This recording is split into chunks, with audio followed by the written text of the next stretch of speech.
Hey, Slick Talkers, thank you so much for tuning into this podcast. And I know that if you love this show, you'll also love my morning show called Good Morning Hospitality with my co-hosts Michael Golden and Brandy Canali, as we spend 30 minutes every Monday morning to dive into the industry's top latest news and trending topics. So go check it out on wherever you find your podcasts at Good Morning Hospitality. And you can live stream with us on Monday mornings on LinkedIn, Twitter, Facebook, and of course, YouTube. Now, I hope you enjoy this episode.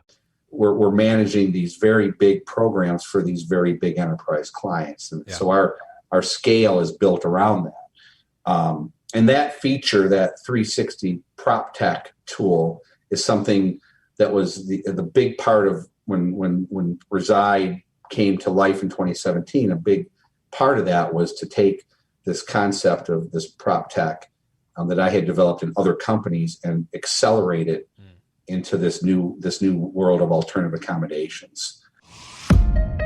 Welcome to Slick Talk, the hospitality podcast where we discuss all things hospitality, hotels, and business. You can find us online at slicktalkthepodcast.com and on every podcast listening platform.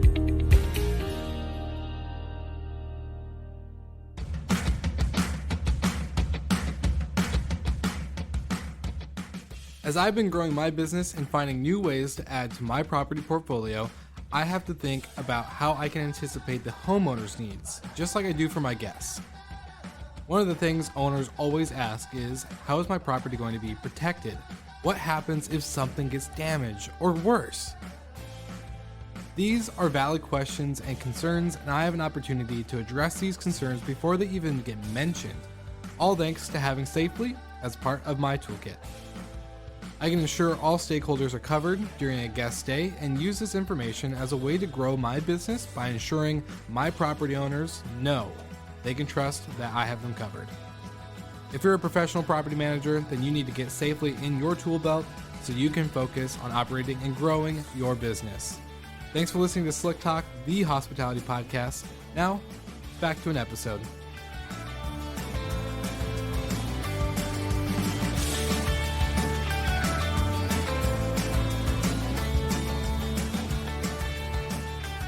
All right, everybody, welcome back to Slick Talk, the hospitality podcast. I'm your host, Will Slickers, and today we have a great guest on the show, as we always do, because we have nothing but the best of the best on the podcast at all times.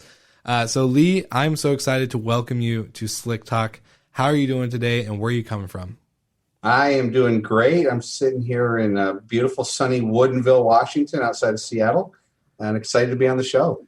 Awesome. Well, man, I feel like if I didn't have all these crazy virtual meetings like you probably do too, I should have driven up to your neck of the woods and we should have done an in-person podcast. That would have been cool. We could have done this in one of my favorite bars in Redmond called Palmer's, and we could have finished up with some karaoke. Oh, I'm down for that. Maybe that would be like a private release episode that the podcasters will have to subscribe to see. But no, that's awesome. Awesome. Well, I'm excited to jump into your story. Lee, if you want to kind of just introduce who you are, your background, getting into vacation rentals, hotels, hospitality, all this stuff that we talked about, and of course what you do with RESIDE and what that kind of ended up becoming about. Yeah, thanks. Well, my name's Lee Curtis. I'm the co-founder and CEO of RESIDE Worldwide, headquartered here in Seattle. RESIDE is the parent company to a company that maybe many of your folks on this podcast know, called Aboda. Aboda is a kind of out here in the Pacific Northwest, kind of a household name in temporary accommodations. Been here over 30 years. So I was president of that organization for 7 years, and then 5 years, and then partnered with my partners up in Canada, a private equity firm called Westbridge, to purchase Aboda and then move it into the RESIDE family as part of a move toward creating a much more, I think, nimble alternative accommodations product offering for business clients that we serve. So that's kind of where I sit today. My career, I think it'd be easy to say that my career has been hospitality since I was a wee bellman at a Hyatt in 1983. And, while I did have a stint of college in there, obviously, I couldn't escape the gravitational pull of hospitality. So I ended up back at a Hyatt after college, and then got into corporate apartments back in 1994, and have really been in that space ever since, and have watched that industry, grow and evolve and mature since that time. I've had the opportunity to run a couple global companies during that time. But one time with Interstate Hotels, which I'm sure some of you are very aware of. Oh yeah, that used to own what used to be known as Bridge Street, and then I again partnered with another private equity firm back in 2006 and purchased Bridge Street from Interstate Hotels. We ran that as a private entity until 2014, at which point we sold out to Versa Capital in Philly, and then I came over to Aboda to really kind of take all those lessons learned and rethink how Aboda could grow from a super regional Seattle-based organization into the global company that it is today with Reside. So that's the very condensed version of my journey. Well, it's the full circle. It's kind of crazy to see from bellman to CEO and founder of something so huge and so big like Aboda and now Reside. But I'm curious to know, just from like a personal standpoint, what was the pull? Like, what kept pulling you back to hospitality? Because you just started as a bellman, you go to college, you come back, and of course, Hyatt's a great brand to work with and very well known and respected brand. But what was that pull for you?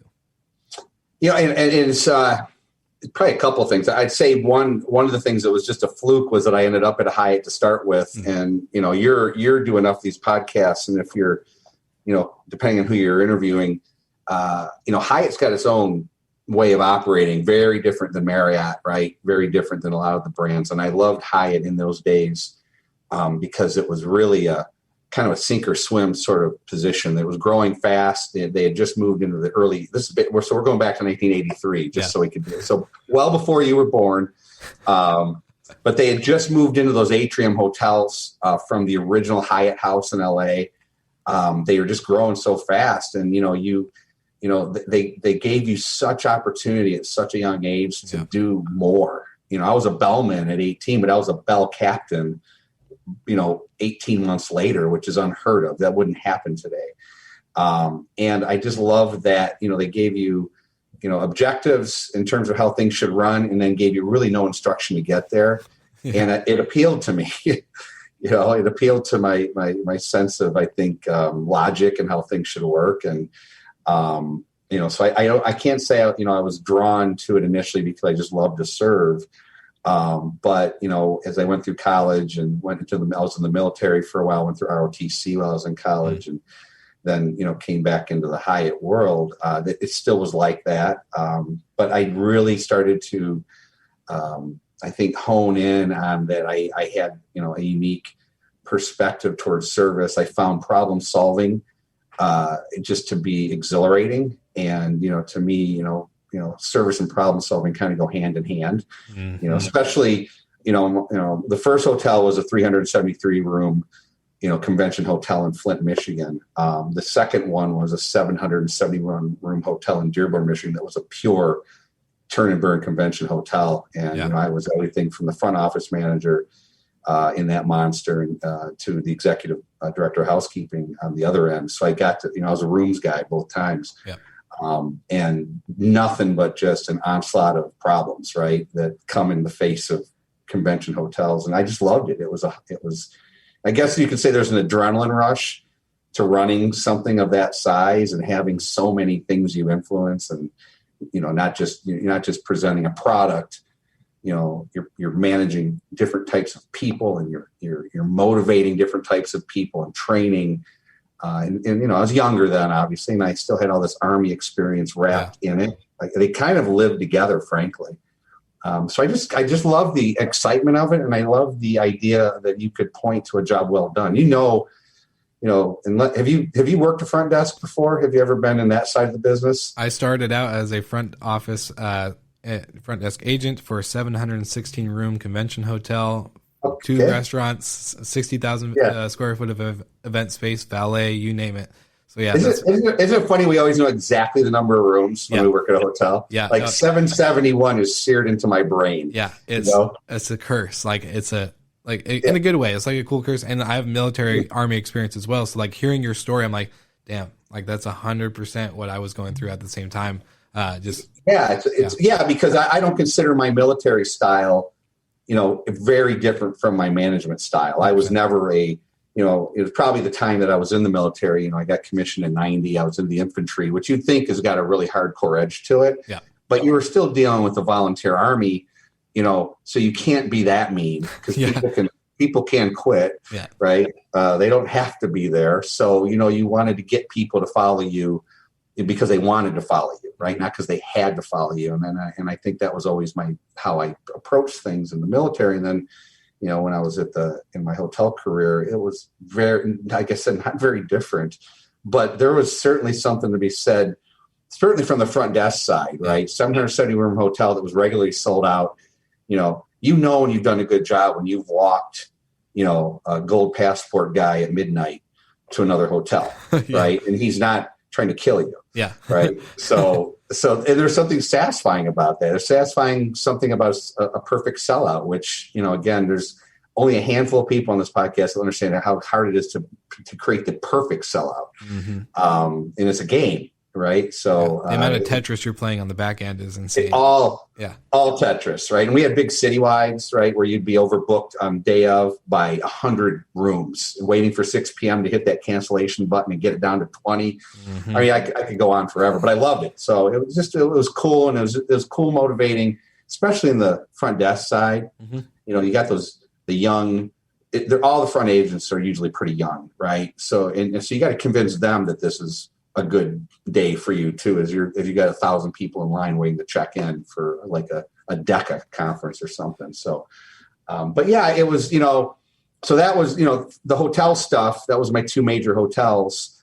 Then I pivoted into corporate housing, which was more of a fluke than anything. A guy that I knew that worked at that Hyatt had moved on to property management. And then he would, in turn, had taken over the corporate housing division of that property management firm. It was called Village Suites out of Detroit. And I had known him through just, some parties and things because all the hotel people, as you know, flock together. TGI Fridays like we used to. They still do. I know. Where else do you go? Where else do you go on a Sunday night but TGI Fridays? Yeah. 1 a.m. in the morning. So anyway, he started talking to me about this concept, right? And the one thing about Hyatt is a big promote from within company. So another thing I loved about it, but they're also a promote from within, move around company. And at the time, I was in Michigan. I was settling in with the family. I wasn't really at that point ready to start jumping all over, the place, chasing my hospitality career. But I also knew I was going to limit myself. I wasn't going to become a rooms director, in that hotel more than likely. So I started thinking about other things, and that collided with this call. Hey, do you want to come over here and help me run this corporate housing company? Which, I did like 30 days of interviews trying to figure out what are you talking. I still don't understand what you're talking about, but I liked I understood it conceptually, and then I fell into it in October of 1994, and just fell into nirvana for myself. I mean, talk about a business that not only gives you all the problems to solve, but then the intricacies of managing it across all of these different apartment communities around the Detroit metro area. So you can't jump on an elevator, solve a problem. You gotta get ahead of the problem so you don't ever have to drive somewhere else. So it fit me because it still had that problem solving component. It had that service component, had the quality component. Like all the things I learned at Hyatt, I was able to bring to bear. Yeah. And again, I think because I was raised in a management environment that didn't give you a manual like other chains do, you had to be quick. You had to make really quick decisions and learn, and it's almost like machine learning, right? You just had to get ahead of things. And so that was 1994, and I have director of operations, and then just the career path bumped me around to a couple different places, as we got bought by companies. And then, and then I would say that, the big jump for me was I was in Dallas. I was running an operation, not unlike Aboda here in Seattle. It was a fully contained corporate housing operation. It had its own furniture division, had its own housekeeping, had its own everything, which is not normal for corporate housing. And I liked it a lot. I liked Dallas. So it was Michigan to Dallas. That's a good move. Yeah. Really, houses are brand new and cheap. I was on the water with a boat. I thought I'd live there forever. And then I got recruited to go to DC to be the senior VP of operations for Bridge Street. That was part of Interstate Hotels. So that's how I ended up there. And, none of it was they're nowhere in my history would I have circled said someday I want to be running this company or be CEO. I just kind of kept following the opportunities. Yeah. And then when I got there, the next one presented itself. So, I got there in 2000, 2003, I was president of that division for Interstate. And then again in 2006, had the opportunity to partner and try to buy it, and bought it from Interstate and became CEO. And, yeah, this keeps getting bigger and bigger. Just kept getting bigger and bigger. And I've been blessed with, not just the opportunity, but, I've had, if you look now, like if you went to our website and looked at my executive team, you'd be able to cross-reference that against the team I've been with kind of almost the whole time. I mean, there's elements of the same people. It's the same band, more or less, just different people play cowbell. But, for the most part, it's a lot of the same folks that have been with me on this journey. So it's been, I've been very gratified to, have that, to have that loyalty, but also have such skill to point back to.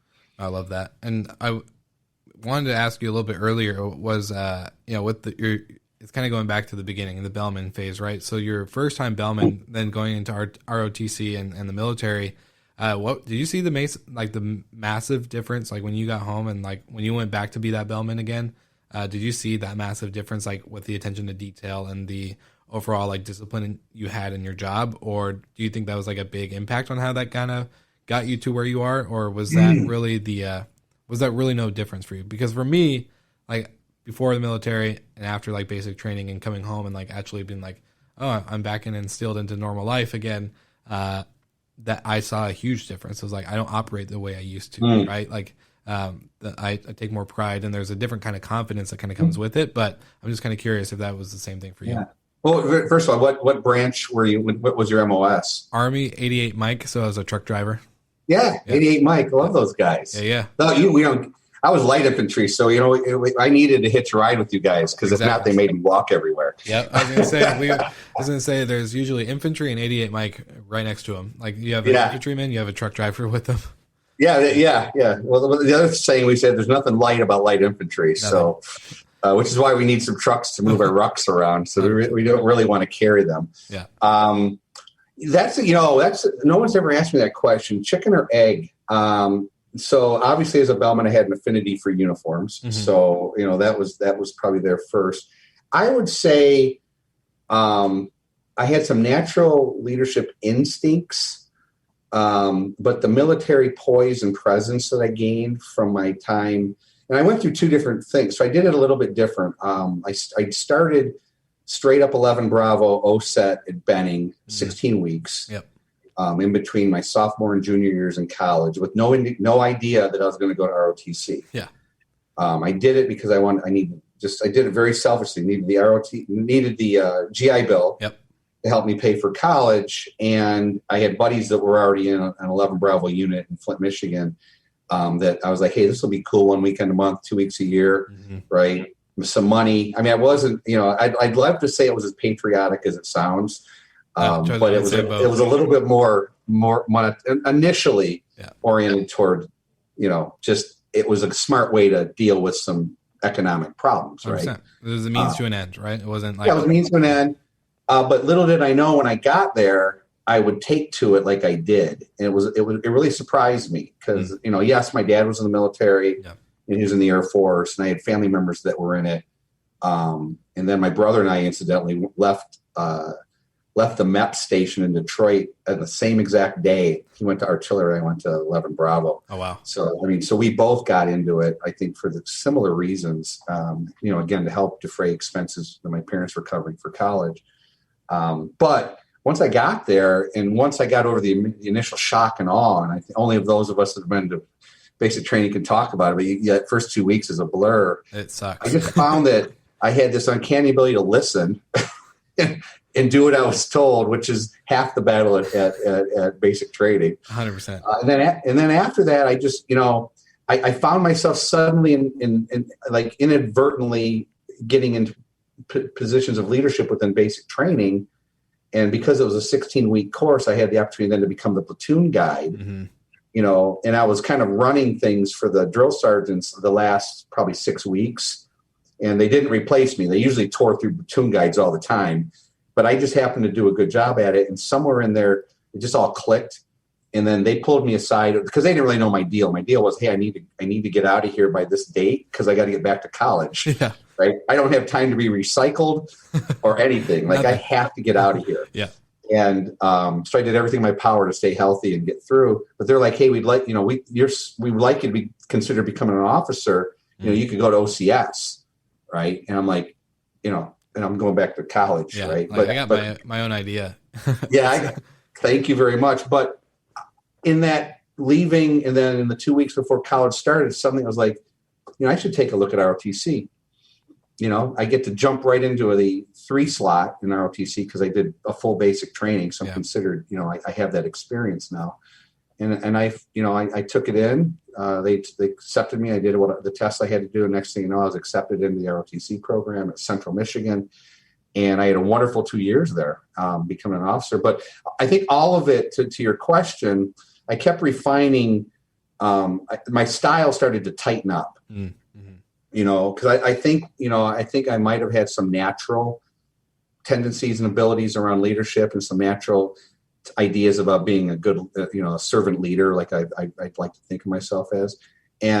But military really helped me refine my style. I think give myself a purpose to it, like, it's purposeful leadership, right? And then you add to it, discipline, military poise, right? The idea of image. Right. And how things like how things should look and feel. Yep.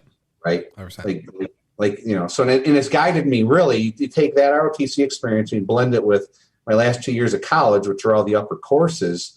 And, ROTC is training you on leadership principles and real active leadership opportunities. Yet you're still learning over here. I just found it to be this remarkable, perfect blend of college that I'd recommend if you can do it, do it. Yeah. Because it separates you slightly from your peer group because you're not like it's 5 a.m. on a Friday, regardless of what I did Thursday night, I had to get up and run battalion runs. I mean, there's things you had to do. Yeah. But yeah, I think somewhere in there, my what I would consider my style was born, which is really I don't think it would have come without the military opportunity. I really don't. I think I would have been a lot. It might have taken me longer, or I might not have developed the way I wanted to, or the way I ended up. So, no, I totally agree. I'm in the same boat. I said the same thing to a friend. Was like, look, if I didn't go into the Army at the time I did, I don't think I would have had the career or even the opportunity that I'm at now. Running my own businesses and doing all this other stuff, having the discipline to create and do this other things. It's just not. It's not natural there. Well, no, and I think one of the things the Army tries to teach you is. Calm under fire, right? And I think, I been through, 3 black swan events with 9/11 and 08 and now COVID, and I think there's a lot of benefit to being able to, stay calm and think through problems because everyone's looking at you. The further you go up the line, the more everyone's looking at you to be the calm, rational person during a crisis. Yeah, 100%. Even though, you can be churning up on inside, but you just innately know that you can't display that because the second you do, you could lose control of everything. And the Army certainly teaches you. I think all the military branches teaches you how to kind of, deal with problems, as they come at you in a way that allows you to think through them. Mm-hmm. So definitely. Well, now I'm kind of glad that you brought up COVID because with RESIDE, kind of talking about let's kind of fast forward. Now we went super deep into the past, and now with RESIDE, you guys, let's talk about the size of portfolio you're operating, and then with COVID happening, talking about that leadership, calm under fire type deal. What's it been like for you guys with the business in the beginning leading to where we are today? It's been a kind of a crazy journey for everybody, but I can't imagine with your guys' scale and size that you would have any kind of unique lessons or stories to tell from that. Yeah, the scale, our scale is so we're broken into Reside companies, right? Yeah. Reside's the parent company. Within that portfolio, we have Aboda, which is our leased operation here out in Seattle. That also, we have other leased projects around the country, but this is the core leased project, which means for your audience doesn't know, in the typical classic corporate housing program, you will lease an apartment, any multifamily apartment that fits your needs. You will furnish it. You will accessorize it. You will turn on all the utilities, and you have a one bundled, turnkey operation that you will then resell back out to the general public or, other companies, typically other companies, but it can lend itself to B2C, and that's a lease arbitrage. So you pay X, you charge Y, and you make the difference. You take all the risk of the lease. So it's a very asset-heavy model. We also have a handful of managed properties around the country where we fee manage, so very hotel-like. Matter of fact, the contracts look just like a hotel management contract where we manage the whole operation and all the employees on behalf of the owner for a percent of revenue fee plus incentive kickers. So we have a handful of New York, Minnesota, Seattle. And then we have an on-base suites product. So back to the military, we do actively manage excess inventory for some of the military bases around the country. Okay. And we backfill those with, contractors and other approved personnel into on-base housing, right? And especially in the face when you think about in the last 10 years, how a lot of the bases have shut down, well over 50% of the standing Army or the standing military today is reserve. Yeah. Right. So they're not actively on the bases. So you have a lot of gaps with some really wonderful military housing. So we run a couple programs that do that. And then, the 360, the Reside 360 brand is our tech platform. This is our prop tech. And that allows us to connect a very large, disparate supply chain of alternative accommodation offerings, whether it's traditional corporate housing, service apartments, apart hotels, regular hotels, student housing, vacation housing. All of these different supply chains are aggregated up into our marketplace and then vetted through some proprietary technology integrations, whether it's on compliance and duty of care features, all the way down to just how cleanliness and quality. All these things conspire to develop what we call a business for business product that then we sell back out globally to the corporate clients that we serve. And that's the breadth of that's pretty large, right? And it's on demand, meaning it's not our static inventory, it's inventory that we dip into. But we have over 1 million options in 60 countries, around the world. And we're actively placing, like sitting here right now, I have no doubt we're putting some people in Luxembourg right now. We're putting a handful in Bangladesh, a couple in Nigeria, a couple in New York. We're managing these very big programs for these very big enterprise clients. And so our scale is built around that. And that feature, that 360 prop tech tool, is something that was the big part of when Reside came to life in 2017. A big part of that was to take this concept of this prop tech that I had developed in other companies and accelerate it into this new world of alternative accommodations. So, when you think of alternative accommodations, a lot of, if you follow Skift and some of those other areas, you'll hear them talk about the STRs, the short-term rental companies, right? And, right now there's one dominant one called Sonder, which, you've had Francis on the show. And then others that emulated them, but none of them made the corner in COVID. Matter of fact, most of them didn't even make the first 2 months of COVID. Yeah. 3 weeks. So a couple of them were out. Yeah. Which, for those old and cynical ones like us that watch it, like we didn't get it to start with. I think Sonder has found the excitement of the investment market to stay behind it, and I think it's got a really interesting place, and likely will succeed because they're a little more diverse in how they think of themselves. But I think the build it and you will come model is a very dangerous one when you're dealing with pure lease arbitrage. I mean, you have no room to go but down when you're dealing with just B2C on a short-term level. I mean, the thing that makes our business work the way it does is we average, close to 80 days of occupancy per stay.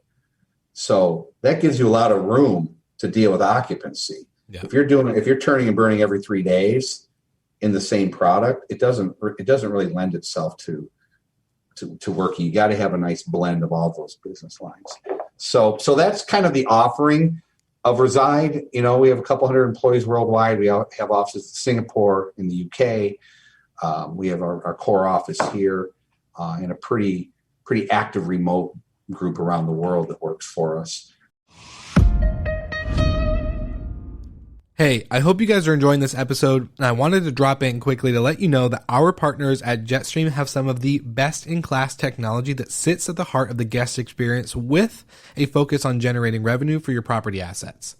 With their platform, your property gets the best-in-class tech and integrations to remote access, guest screening, booking protection, and payment processing. Better yet, their team does all of the hard work of 24/7 guest communication and content creation. So go ahead, click the link in the show notes so you can jump on board today and take advantage of their professional hospitality team. Now, we're back to the episode. And then, I guess, from the COVID perspective, we got hit like everybody, in March 5th. I remember where I was when it started because we were just coming back from New York, me and my executives from some investor meetings. By the end of the following week, you knew we were in it. But for the end of the following week of that, we'd already rebuilt our entire fiscal budget. And again, to your point, the lessons learned of previous, what I call black swan events, is you can't move fast enough or deep enough. And I'm a glass half full guy until you get into a firefight like that, and then I'm glad like you got to get to the bottom as quickly as you can. So we cut everything we could cut. We assume the worst. Because you can always come back, but you can be too late to cut. You got to conserve cash. So we did everything you do. We probably cut our workforce by 40% within 2 weeks. We saw where it was heading, and the thing that was interesting, and that was primarily to get the Seattle market right sized, because the 360 platform scales as needed. So there really isn't anything to do there, but either it just can grow, right? And when it shrinks, it just shrinks in revenue, but you have no lease cost in there because it's a matched lease kind of system, if that makes sense to you. And yeah, it does. So, but because we had just, that technology had been refined during 2019 and early 2020, beta tested with some big companies here in Seattle, it was poised for growth. And we were like, oh crap, COVID's coming, we're going to stall. And suddenly a number of these companies were clamoring for this technology, because what we were able to do was, not only, because the tool does a number of things, right? It's a marketplace with a bid platform built into it. So it naturally helps to manage rate. So we're able to save our clients that are on it, usually 20 to 30%.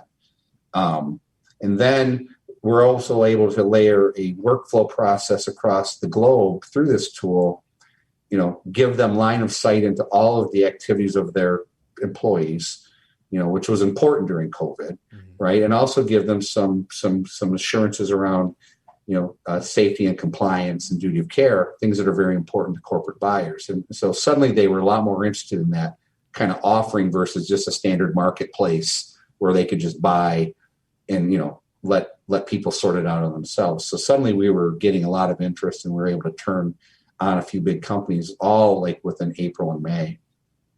And the business pivoted heavily after that.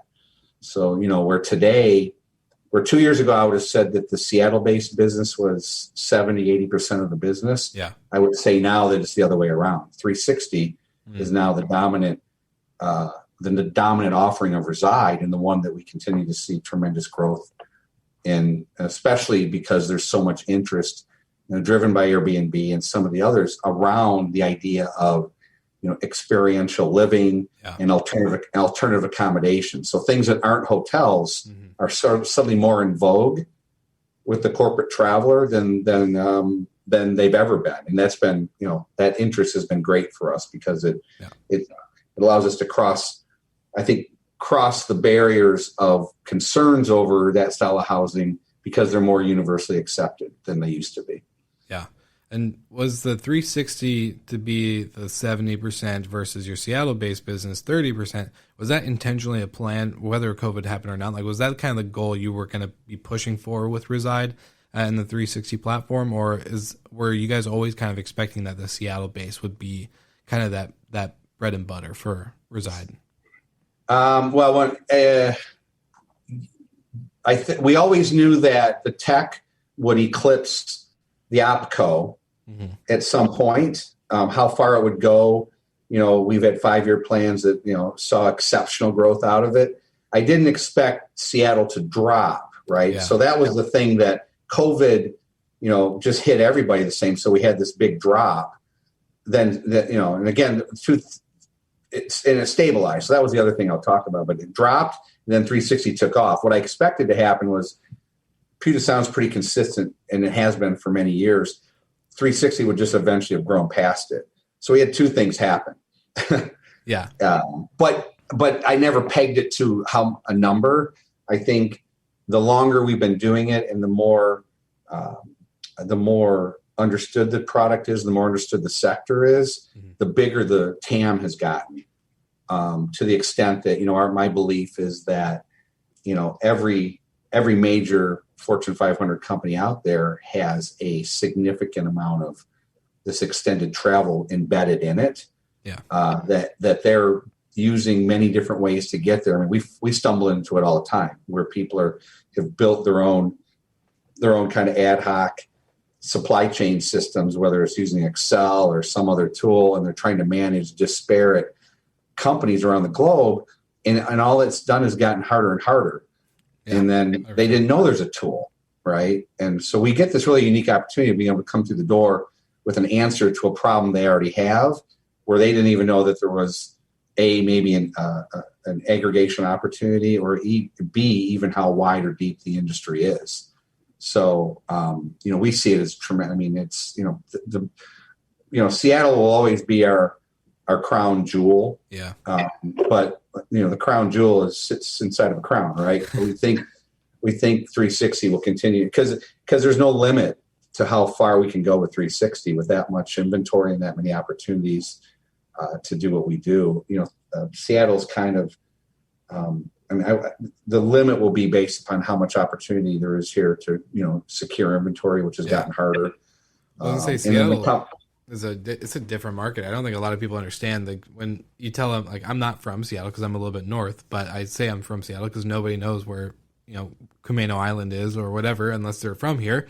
And so they're like, oh, Seattle's great, blah, blah, blah, blah. But they haven't been here. They don't see that. This is it's completely different right now, at least from my eyes. The inventory itself, the regulations, the way that the alternative accommodation is, other than hotels, it's super different. Well, you have Seattle, right? And it's whatever you want to call it, it's city council agenda, which isn't pro-business. Yeah. No. And then but thank God you have the East Side, right? And you have Bellevue, and Redmond and Kirkland, areas that are very business friendly. So you're starting to see a shift of business out of Seattle into these other regions. Mm-hmm. These other regions give us a lot more room to navigate this entire marketplace. Just Seattle by itself is hard, and and it's expensive, and it's there's a limited amount of inventory that can be built there. But I'm shocked and almost in awe of what has been developed here on the East Side over the last 5 years. Whether it's just little Old Town Redmond that now has 20,000 new apartments in it. And not even Redmond, just like seeing Bellevue and Kirkland and a few of the others just develop. Like Kirkland was always a nice spot for, in my opinion, like going up there for during high school and stuff like that was like, this is a nice area. but seeing it now, I'm like, whoa, it's like, it's developed. Yeah. And so no, it is. And, and thank God they've kept the waterfront kind of under control. 100%. But I mean, there's not enough retail to even support Kirkland anymore, not downtown. Yeah. No, I totally agree. But yeah, so the, you know, I think, you know, one of the things I say, you know, and as a matter of fact, I said to Steve Singh not too long ago, the founder of Concur, right? And I like to give credit where credit's due is, you know, I always liked the idea of, you know, before Concur as expense management, there was Excel, right? Before Excel, there was Lotus, right? That's all there's been forever. And then suddenly Concur comes along and, you know, creates a tool and a system that allows you to, you know, aggregate expenses and, you know, do some fraud checks and simplify the process and create efficiencies.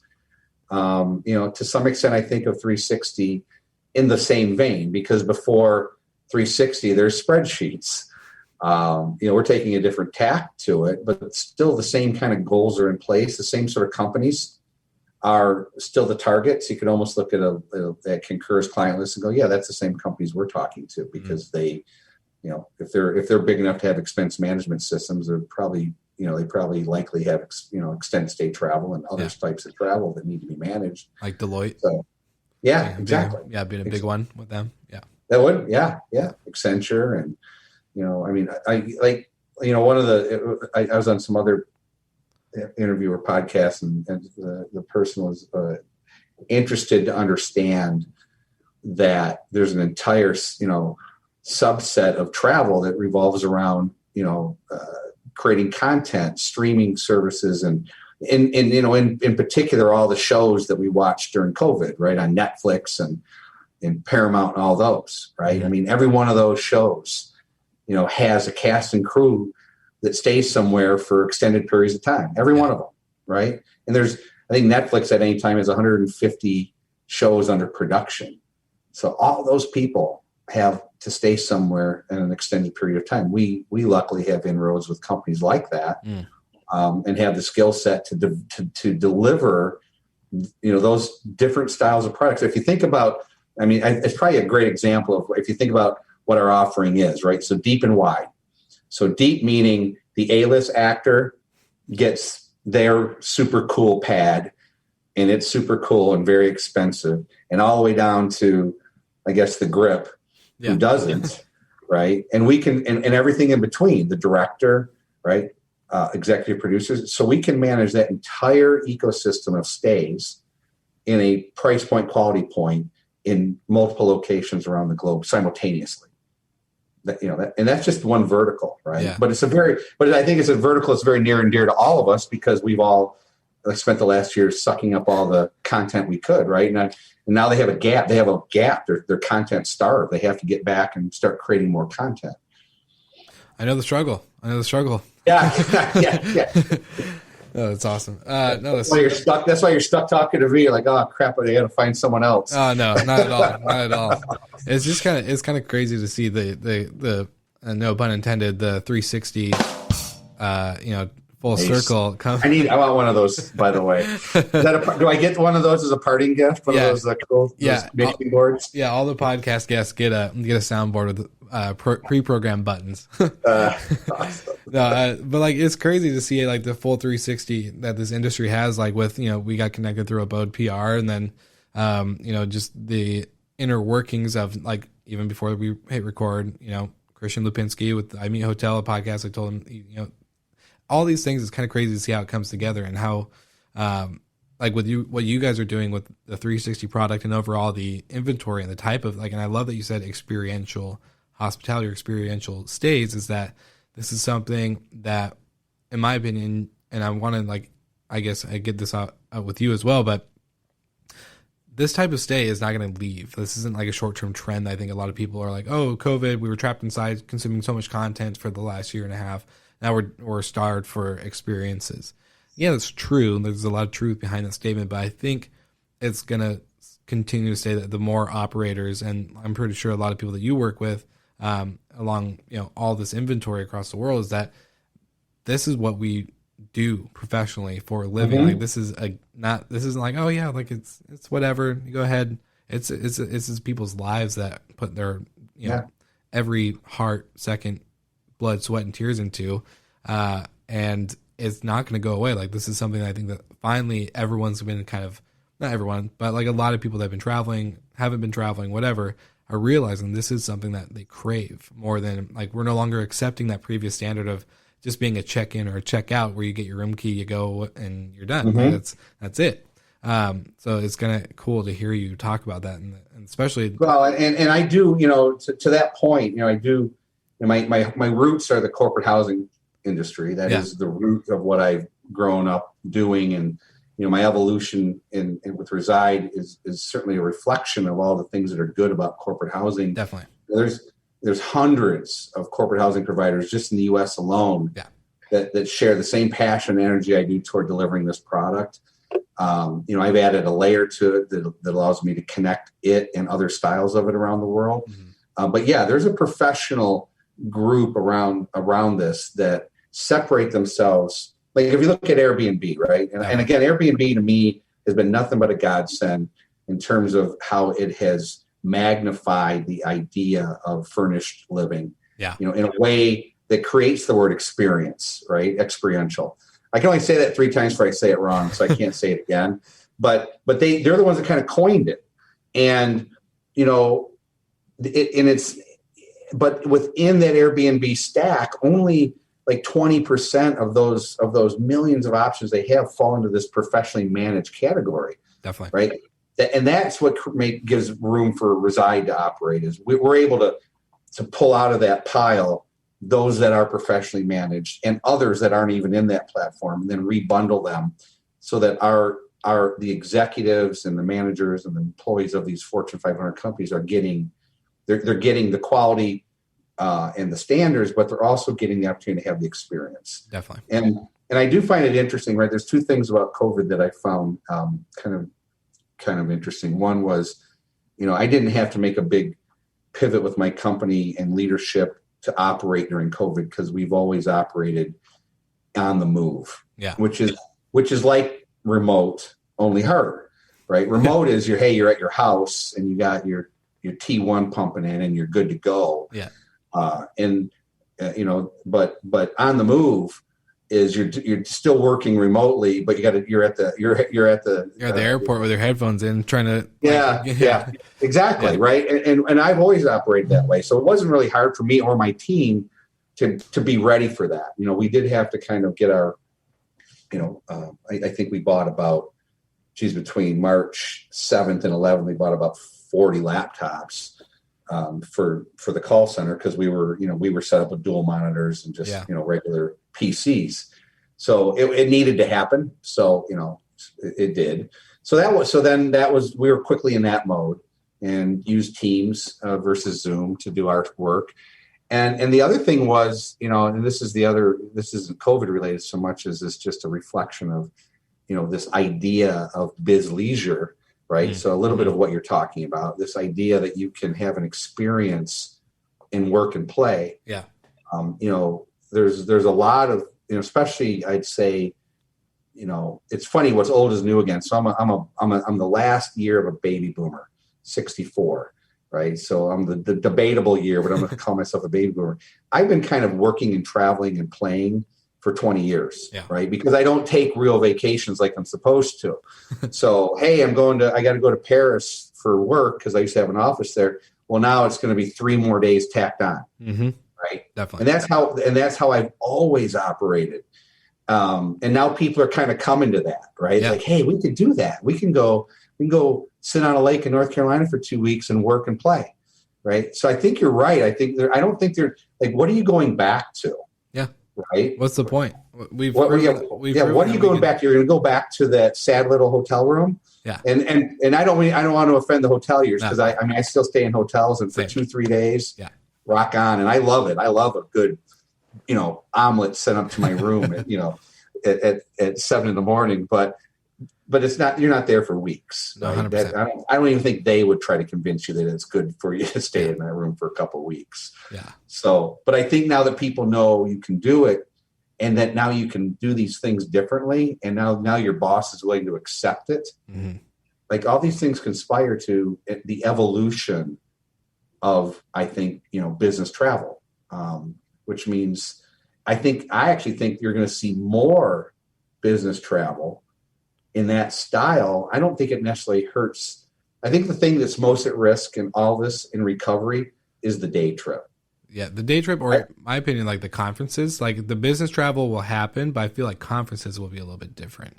Like like what you're talking about, like the go to work for 3 days, but then add 2 extra ones, or do it 2 weeks of remote, but work completely at the same time. Or go to a conference in a cool city and get yourself an apartment, right? And don't stay at the conference hotel. Yeah. I was already starting to see that, especially with the people that kind of work, live and work in my industry, because we're used to staying. Like my kids, I have 2 girls, 20 and 23. They grew up in corporate apartments when we were on the road. Like they actually never really, they're like, why are we in a hotel? Where's my room? Your room is that double bed right there. There's your room. So I think I do think that's a really interesting opportunity I think people are going to look at their disposable income, look at what they want to spend it on, and say, hey, I'm going to find a way to make a different, it's almost like that gig economy worker, but they're not gig. They're regular W-2 employees that are just going to find a way to make it work. And I think most people are somewhat, they're prepared for it. And I think, with certain levels of employees, I think it actually works very well. I think you're going to have to, I think people that are running companies are going to have to figure out where it works and where it doesn't. I don't think one size fits all with that style of travel. Yeah. Well, it'll be interesting seeing a lot of people, recently on socials just saying like, oh, it's time, getting called back to go to the office after a year and a half or 18 months. And it's like, why do I need to go back to the office? And so I think we're going to see maybe a little bit of shift. Some people going back, some people staying at home, doing that flex living, flex working type deal, but it'll be interesting. My last question for you though, before we wrap up the episode is, with all this being said, we've covered a lot, like a lot, and it's really good stuff. And, I'm curious to know, like, what's next not next, but like, what's the big push for you guys with Reside? Like, what is in your guys' iron sights right now? Yeah. So we talk about Reside 360 a lot. So I would say, we have a very functioning version 2 platform that's out there, and it's doing everything it's supposed to do. We're in a big overhaul right now in terms of bringing the UI forward a little bit, opening it up to be more end user based. So right now it's a marketplace built for programs or companies that have programs that need to be managed. We have, a team that manages the process, a 24-hour call center that handles, the challenges that may happen out there, or help and assist. So, but it's a curated managed tool. Like you working say you work for IBM, you wouldn't be able to go on it and book your own. It wasn't built that way. It was built to deal with the big problems. Yeah. But everything there to do it is there. It's just the UI needs to be, evolved. And so we're deep into that. We'll have, Alpha comes out. Oh gosh, Alpha comes out in like 5 days. Beta will be probably in full production by October, November. Cool. So that's a big feature. The integrations that we've built into the tool will become more active. We've tried to create a very guest journey oriented marketplace. So what are the things you need along your path of a long-term stay are the partnerships we've developed, whether it's with companies like Turo. Oh, yeah. I love Turo. Yeah. It's awesome, right? But Turo's a marketplace for people. It's the Airbnb of cars. Yeah, 100%. Right? So plug into that, right? And plug into remote gyms and, food delivery services that make sense. And all these things are part of this kind of revamped tech package. And so that's a big feature. The app that we're developing within it will be very intuitive and useful, right? We were very reticent to put on an app just so we could say we had an app. Like until we got an app that actually helps you and it can become part of your journey. Yeah. We weren't going to do it. And we're as we're redoing the UI, all these things are coming together. So I think, over the next 6 months, you're going to see some pretty remarkable technology come forward that will give us, an even further leg up on what's out there. And then, we're going to continue to look at partnerships with inventory that are unique and solve the problem. I think we're in a year, we're probably in another 18 months of inventory compression nationally and globally. So that means we need to do a better job of growing the inventory channels. And again, if it's got, if it's got a roof on it, it's clean, it's quality, and it's got a vetted ownership group around it, we can bring it into our universe, right? It doesn't have to be called anything. It just has to work for the client at the time.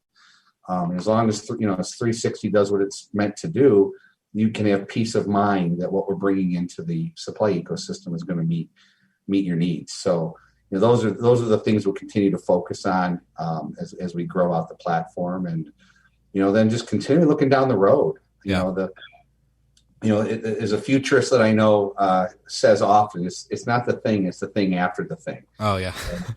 and in that context, it's trying to it's trying to really understand what the clients and guests are asking for and thinking about, and trying to get ahead of the next evolution. But again, because I have to say it, at the end of all of it, we're in the hospitality business. Mm-hmm.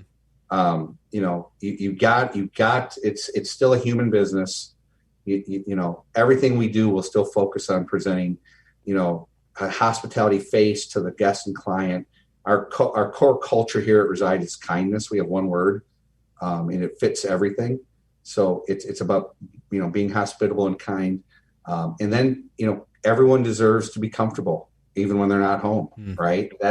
So regardless of what we're offering, the comfort features got to be there, whether it's bed, whether it's the great shower, whether it's furniture that works, it's still delivering on your basic human needs, and letting technology enhance the experience, not let technology take over the experience. Yeah. I think that's a very slippery slope. And, as long as we're associated with hospitality, we're going to lean toward the human side equally. I love that. Well, I guess, okay, I lied. Last final question is for all the listeners know that I put everything in the show notes, but where's the number one spot? I'd love to give the guests the opportunity to share where can they find you or more about your business and what you guys do. Number one spot to go now. Our website, www.staywithreside.com, is the number one place to go. And then we have our LinkedIn profile page of Reside is right there. Everything's in two spots. Perfect. Love it. Well, you heard it, Slick Talkers. Go ahead, check it out. All the show notes below. You can click it right now as you're doing whatever you're doing. And we'll see you guys again next week. Thank you so much for listening. We love your support and want to provide the best we can to all our listeners. So please find us online, social media, and on Spotify, Apple Podcast, and Google Podcast.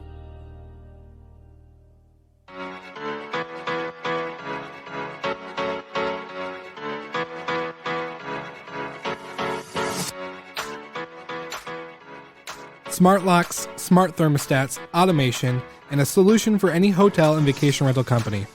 Our show partners at Operto are the leading solution for operators to enhance their operations by integrating with your property management software and making sure that all your smart devices create a contactless guest experience while streamlining your operations. So don't forget to check them out on their website, send me a message, or just let them know that we'll send you and you are in good hands. So get ready to enjoy another episode of Slick Talk, the Hospitality Podcast, and check out operto.com or go to the podcast website and see our partners page.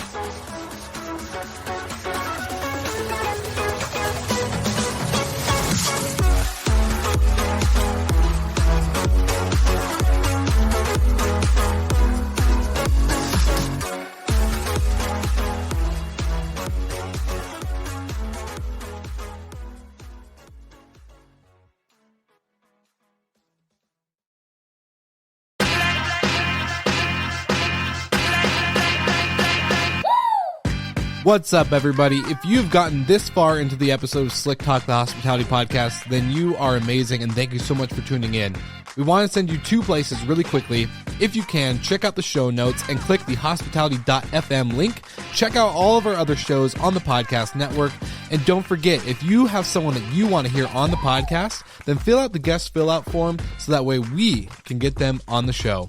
Thank you so much for tuning in, and I hope you enjoy another episode of Slick Talk, the Hospitality Podcast.